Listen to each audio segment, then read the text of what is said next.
Hello bachcho, let's read the question. So the question says N2 and O2 are converted into monoanions, N2 negative and O2 negative respectively. Which of the following statements is wrong? We have option A, B, C, D. Okay. So the key concept is देखो, अगर हम बात करते हैं bond strength की, ठीक है, जो बॉन्ड स्ट्रेंथ होती है वो प्रोपोर्शनल होती है बॉन्ड ऑर्डर के। मतलब जितना ज्यादा बॉन्ड ऑर्डर उतना ज्यादा बॉन्ड स्ट्रेंथ। फाइन। एंड दूसरी चीज जो हमें पता होनी चाहिए कि अगर हमें बॉन्ड ऑर्डर फाइंड करना होता है, ठीक है, अगर हमें बॉन्ड ऑर्डर फाइंड करना हो तो कैसे फाइंड करते हैं? 1/2 number of bonding electrons minus number of anti bonding electrons. Fine. So देखो क्वेश्चन मेरे पास क्या है, N2 एंड O2। सो हम क्या करते हैं, N2 का इलेक्ट्रॉनिक कॉन्फ़िगरेशन लिखते हैं according to molecular orbital theory. तो नाइट्रोजन में कितने होते हैं हमारे? 7 इलेक्ट्रॉन, ठीक है। एटॉमिक नंबर इलेक्ट्रॉन 7 होता है, यहाँ पे 2 हैं तो कितने हो जाएंगे इलेक्ट्रॉन्स? 14 इलेक्ट्रॉन्स, ठीक है। इलेक्ट्रॉनिक कॉन्फ़िगरेशन क्या हो जाएगी? Sigma 1s2, sigma star 1s2, sigma 2s2, then we will have sigma star 2s2, then we will have pi 2px2, then we will have pi 2py2, then we will have sigma 2pz2, then pi star 2px, then we will have, इन दोनों की energy क्या होती है? Equal होती है, then equal to pi star 2py and we will have sigma star 2pz, ठीक है। यहाँ पे 0 0 0 इलेक्ट्रॉन्स हो जाएंगे। सो अगर मैं बॉन्ड ऑर्डर फाइंड करती हूँ, so bond order will be equal to कितना हो जाएगा? 1/2 नंबर ऑफ बॉन्डिंग इलेक्ट्रॉन्स कितने हैं? 2 2 4, 4 plus 2 6, 6 plus 2 8, 8 plus 2 10, 10 minus anti bonding कितने हो जाएंगे रिमेनिंग? That is 4। सो ये कितना हो जाता है? 6 divided by 2 which is equal to 3। तो इसका बॉन्ड ऑर्डर कितना आ जाता है? 3 आ जाता है। एंड अगर हम बात करते हैं O, ठीक है, O2 की, तो इसमें कितने? 16 इलेक्ट्रॉन्स होंगे। इलेक्ट्रॉनिक कॉन्फ़िगरेशन लिखते हैं। So this will be equal to sigma 1s2, sigma star 1s2, sigma 2s2, then we will have sigma star 2s2, then we will have sigma 2pz2, then we will have pi 2px2। इसकी energy किसके equal हो जाएगी? Pi 2py2, then we will have pi star 2px and इसकी energy किसके equal हो जाएगी? pi 2py2 and we will have sigma star 2pz, ठीक है। यहाँ पे कितने आ जाते हैं? यहाँ पे 2py में यहाँ पे हमारा एक इलेक्ट्रॉन हो जाएगा, ठीक है। यहाँ एक इलेक्ट्रॉन आ जाएगा एंड यहाँ पे भी हमारा एक इलेक्ट्रॉन आ जाएगा, यहाँ पे 0 इलेक्ट्रॉन। सो अगर हम क्या करते हैं, बॉन्ड ऑर्डर फाइंड करते हैं, ठीक है। यहाँ पे हमारा क्या है? स्टार है।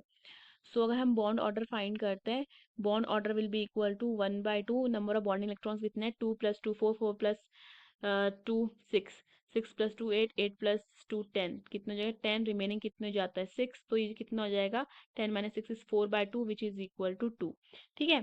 सो इसका बॉन्ड ऑर्डर कितना आ जाता है? हमारा बॉन्ड ऑर्डर आ जाता है इसका 2। सो देखो अब एक चीज यहाँ पे N2 में देखने की क्या है कि अगर हम N2 नेगेटिव की बात करती हूँ मैं, ठीक है। N2 नेगेटिव में मेरे 15 इलेक्ट्रॉन्स हो जाएंगे, ठीक है। तो अगर मैं यहाँ पे बॉन्ड ऑर्डर फाइंड करती हूँ, so this will be equal to 1/2, देखो बॉन्डिंग इलेक्ट्रॉन्स तो बन जाएंगे 10 माइनस, और एंटी बॉन्डिंग एक और बढ़ जाएगा तो यहाँ पे कितना आ जाएगा? 5 आ जाएगा। तो ये कितना आ जाएगा? 5 divided by 2 which will be equal to 2.5। तो यहाँ से हम देख सकते हैं जो बॉन्ड ऑर्डर है N2 का 3 है और N2 नेगेटिव का कितना है? 2.5। यानी कि हम कह सकते हैं कि जो बॉन्ड स्ट्रेंथ है N2 की वो ज्यादा है किससे? N2 नेगेटिव से, ठीक है। एंड सिमिलरली यहाँ पे देखो, अगर हम बात करते हैं O2 नेगेटिव की, ठीक है, O2 नेगेटिव में हमारे कितने आ जाएंगे? 17 इलेक्ट्रॉन्स आ जाएंगे। फाइन। 17 इलेक्ट्रॉन, मतलब अगर हम बॉन्ड ऑर्डर निकालते हैं तो this will be equal to 1/2, bonding electrons वही रहेंगे, एंटी बॉन्डिंग में एक और बढ़ जाएगा, 7 हो जाएगा। तो ये कितना हो जाएगा? 3 divided by 2 which is equal to 1.5। ठीक है, अब देखो यहाँ पे क्या हुआ है, यहाँ पे बॉन्ड ऑर्डर O2 का कितना निकला है 2, और बॉन्ड ऑर्डर O2 का कितना निकला है 1.5। एंड वी नो डैट जो बॉन्ड ऑर्डर होता है, बॉन्ड ऑर्डर वो इनवर्सली प्रोपोर्शनल होता है बॉन्ड स्ट्रेंथ के। मतलब जितना ज्यादा बॉन्ड ऑर्डर जितनी कम बॉन्ड स्ट्रेंथ, जितनी ज्यादा बॉन्ड लेंथ उतना कम बॉन्ड ऑर्डर। ठीक है, सो देखो अगर हम बात करते हैं यहाँ पे O2 की और O2 नेगेटिव की, सो O2 नेगेटिव की कितना बॉन्ड ऑर्डर है 1.5 और O2 का कितना है 2। सो दैट मीन जो बॉन्ड लेंथ होगी हमारी वो O2 नेगेटिव की क्या होगी, ज्यादा होगी। फाइन, सो बॉन्ड लेंथ जो है O2 की, O2 नेगेटिव की ज्यादा है O2 से। फाइन, तो अपने ऑप्शन चेक करते हैं। इन O2 negative bond length increases, ये बात तो सही है। देखो O2 नेगेटिव में, ठीक है, O2 से O2 नेगेटिव बन रहा है तो बॉन्ड लेंथ क्या हो रही है, इंक्रीज होएगी। फाइन, तो पहला ऑप्शन हमारा क्या है, ये स्टेटमेंट सही है। ठीक है, सो ये सही हो जाता है। दूसरा क्या कह रहा है, N2 नेगेटिव बिकम्स डायमैग्नेटिक। देखो अगर हम N2 नेगेटिव की बात करते हैं, सो N2 नेगेटिव में क्या होगा, सो अगर हम N2 नेगेटिव का इलेक्ट्रॉनिक कॉन्फ़िगरेशन लिखेंगे यहाँ पे ये कितना हो जाएगा, फिर 15 हो जाएगी। ठीक है, 15 हो जाता है यहाँ पे 15 इलेक्ट्रॉन्स, और हमारा यहाँ पे एक और क्या आ जाएगा, यहाँ पे हमारा एक और इलेक्ट्रॉन्स आ जाएगा। ठीक है, सो देखो यहाँ पे हमें क्या मिल रहा है, अनपेड इलेक्ट्रॉन मिल रहा है। ठीक है, अनपेड इलेक्ट्रॉन जिसे मिलता है वो हमारा क्या होता है, वो हमारा पैरा मैग्नेटिक होता है, जिसमें हमें अनपेड इलेक्ट्रॉन मिलता है, और यहाँ पे हमें अनपेड इलेक्ट्रॉन देखने को मिल रहा है। ठीक है, सो ये N2 बिकम्स डायमैग्नेटिक, ये हमारा क्या है, ये फॉल्स है। फाइन, अगर हम देखते हैं in N2 negative then NN bond weakens.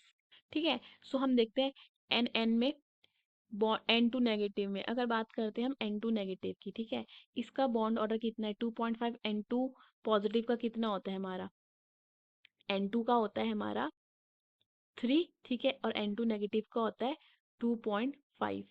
सो जितना ज्यादा बॉन्ड ऑर्डर उतनी कम बॉन्ड लेंथ। ठीक है, तो अगर हम बात करते हैं इसकी बॉन्ड लेंथ की, तो जो बॉन्ड लेंथ होगी हमारी N2 की, ठीक है, बॉन्ड लेंथ की बात करें, जो बॉन्ड लेंथ होगी N2 की वो क्या होगी, कम होगी N2 नेगेटिव से। ठीक है, और जब बॉन्ड लेंथ कम हो जाती है तो बॉन्ड स्ट्रेंथ बढ़ जाती है। अब यहाँ पे क्या है, N2 नेगेटिव की बॉन्ड लेंथ ज्यादा है, दैट मीन्स इसकी बॉन्ड स्ट्रेंथ क्या हो जाएगी, N2 के कंपेरेटिव क्या हो जाएगी, कम हो जाएगी। तो हम ये कह सकते हैं in N2 negative then NN bond weakens, बिल्कुल, क्योंकि इसका क्या बॉन्ड ऑर्डर क्या हो जाता है, कम हो जाता है। बॉन्ड ऑर्डर कम होने का मतलब बॉन्ड लेंथ बढ़ जाती है, बॉन्ड लेंथ बढ़ने का मतलब बॉन्ड स्ट्रेंथ कम हो जाती है। ठीक है, सो ये भी हमारा क्या हो जाता है, सही हो जाता है। इन O2 negative the O bond order decreases, ये भी हमने देखा यहाँ पे O2 से जब O2 नेगेटिव बन रहा है तो बॉन्ड ऑर्डर क्या हो रहा है, बॉन्ड ऑर्डर हमारा डिक्रीज हो रहा है। ठीक है, कैसे, देखो 2 से ये कितना हो रहा है 1.5 आ रहा है। सो ये भी हमारा क्या हो जाता है, सही हो जाता है। So the correct option is, हमें रॉन्ग स्टेटमेंट बताना है, so the correct option is B. Hope you understood the question, best of luck.